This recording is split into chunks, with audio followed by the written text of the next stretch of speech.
Hello and happy Monday. We are here at Read Aloud 3, You, Me, and the Trinity, reading chapter 14 of 1 Kings. So the subtitle starts us off with Ahijah's prophecy against Jeroboam. Jeroboam's been coming up a lot. It's not a name that I've ever been that familiar with, but we're getting familiar with more parts of the Bible than we're used to, right? I know I am. Okay, at that time, Jeroboam's son Abijah became very sick. So Jeroboam told his wife, "Disguise yourself so that no one will recognize you as my wife. Then go to the prophet Ahijah at Shiloh, the man who told me I would become king. Take him a gift of 10 loaves of bread, some cakes, and a jar of honey, and ask him what will happen to the boy." So, I mean, you probably didn't say it like that. Just ask him what will happen to the boy. But I'm wondering why he's having her disguise herself as his wife if he's not supposed to be. Well, I don't remember that from the last chapter. Something about, why he would do that. Let me know if you do or know something about that. Okay, so now we're on verse 4. So Jeroboam's wife went to Ahijah's home at Shiloh. He was an old man now and could no longer see. But the Lord had told Ahijah, "Jeroboam's wife will come here, pretending to be someone else. She will ask you about her son, for he is very sick. Give her the answer I give you." I'm not holding anything back. He's just speaking to this man. All right. Now, it references 1 Samuel 3:2-3, which makes me want to go back there because, like I said, maybe this is in reference to why she was disguised to come and ask him this. Sorry, 1 Samuel 3:2-3.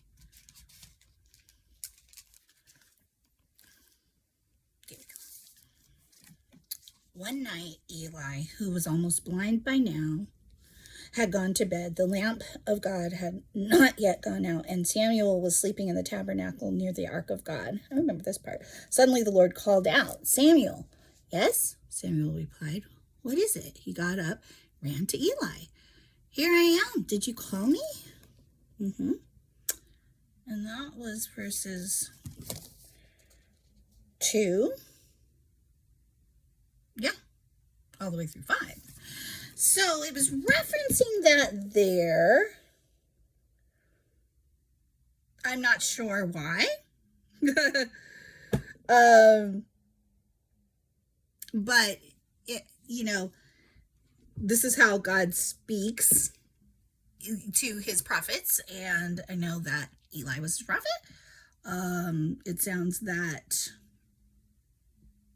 let's see, Ahijah now is his prophet, and he's going to just tell him what he needs to say to Jeroboam's wife. So when Ahijah heard her footsteps at the door, he called out, "Come in, wife of Jeroboam." I love it. "Why are you pretending to be someone else?" "Oh, he's just going to ask her. Maybe we'll find out now." Then he told her, "I have bad news for you." "Give your husband Jeroboam this message from the Lord, the God of Israel. I promoted you from the ranks of the common people and made you ruler over my people Israel. I ripped the kingdom away from the family of David and gave it to you. But you have not been like my servant David, who obeyed my commands and followed me with all his heart and always did whatever I wanted." And remember, we know that David didn't always do the right thing or what God would want. So we're like, right? But I believe it's because David was repentant, and it wasn't like he turned from God and decided, like, this isn't for me. It's my way or the highway, right? He continued to want to get it right with God, so he had a heart to, and for God, that's what doing whatever he wanted means is that his heart stays with God. God's able to pull on it. Okay? Let's see. You have done more evil than all who lived before you. Wow. You have made other gods for yourself and have made me furious with your gold calves. And since you have turned your back on me, that's what he's getting at, I will bring disaster on your dynasty and will destroy every one of your male descendants, slave and free alike, anywhere in Israel. Oh man, I will burn up your royal dynasty as one who burns up trash until it is all gone. The members of Jeroboam's family who die in the city will be eaten by dogs, and those who die in the field will be eaten by vultures. I, the Lord, have spoken. Wow. Then Ahijah said to Jeroboam's wife, go on home, and when you enter the city, the child will die. All Israel will mourn for him and bury him. He is the only member of your family who will have a proper burial, for this child is the only good thing that the Lord, the God of Israel, sees in the entire family of Jeroboam. Wow. In addition, isn't that interesting? And he cares for that child, even though he's going to allow him to die, he's going to allow him to have a proper burial. And obviously, I feel like, when we wonder, like, how did you guys allow these children to die and they're innocent, they're compared to, we all are born in sin and we all have sinned from, our childhoods. So it's not like we're completely innocent, but, it's like they didn't get to live their life out, and I think that is hard for us to reconcile. But I think it kind of just shows, like, if God's, like, caring for the detail of this, it's like he's bringing that child to him in some other way. You know what I mean? So that's what I trust, for sure. Okay, so here we go. This is verse 14. In addition, the Lord will raise up a king over Israel who will destroy the family of Jeroboam. This will happen today, even now. Then the Lord will shake Israel like a reed whipped about in a stream. He will uproot the people of Israel from this good land that he gave their ancestors and will scatter them beyond the Euphrates River. For they have angered the Lord with the Asherah poles they have set up for worship. He will abandon Israel because Jeroboam sinned and made Israel sin along with him. I don't know if I wrote notes about this, but my pastor was talking about the Asherah poles and this worship that they set up just yesterday at church. So I thought I might have. But I don't see it right away.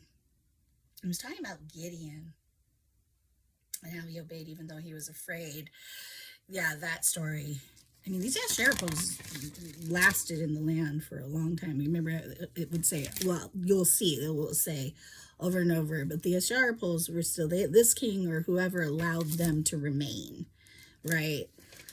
And I felt like he told us something about that, but I didn't write it down, and my memory is not good.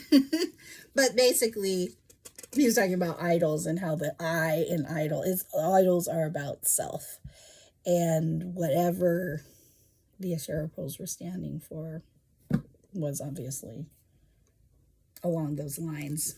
But he said that the I am is the only one who matters. That I, as far as worship goes, right? So, okay, here we go. Back to the text. Yeah, so they have set, he said, for they have angered the Lord with the Asherah poles they had set up for worship. He will abandon Israel because Jeroboam sinned and made Israel sin along with him. this is leaders. They may not be able to make anyone do anything, but you have huge influence as a leader, and you are judged more strictly as a teacher, leader, and if you lead people astray, which is easy to do in your position, you can be, have to answer for that. So Jeroboam's wife returned to Tirzah, and the child died just as she walked through the door of her home. And all Israel buried him and mourned for him as the Lord had promised through the prophet Ahijah. The rest of the events in Jeroboam's reign, including all his wars and how he ruled, are recorded in the book of the history of the kings of Israel. Jeroboam reigned in Israel 22 years. When Jeroboam died, his son Nadab became the next king. Next subtitle, Rehoboam rules in Judah. Verse 21. Meanwhile, Rehoboam, son of Solomon, was king in Judah. He was 41 years old when he became king. And 41 is like, is a age in my head. I was 41 years old when I got my driver's license. I felt like I was king of the land all of a sudden, too. No, I'm just kidding. I mean, queen. Okay. Sorry. I get easily distracted by my thoughts sometimes. And he reigned 17 years in Jerusalem, the city of the Lord, the city the Lord had chosen from among all the tribes of Israel, Jerusalem, as the place to honor his name. Rehoboam's mother was Naamah, an Ammonite woman. During Rehoboam's reign, the people of Judah did what was evil in the Lord's sight, provoking his anger with their sin. For it was even worse. Sorry. A little bit of I need to plug my phone in. A little alert. Okay. I should be able to finish up. I have just a few more verses. The people of Judah, they did what was evil, for it was even worse than that of their ancestors. Wow, because Jeroboam's report with the Lord was bad.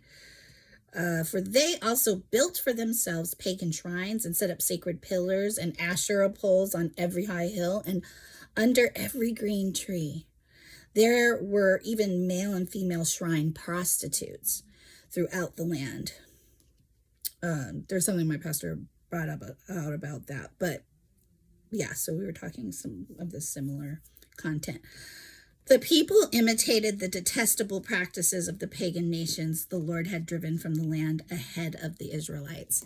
I think the point that he had made was just that, all this stuff was like happening in the land because when it was failed to wipe out the people so that God had instructed so that they wouldn't have this influence, right? And so, I know that's a sensitive topic, but I think we've come to that in some parts already where God said to do that, right?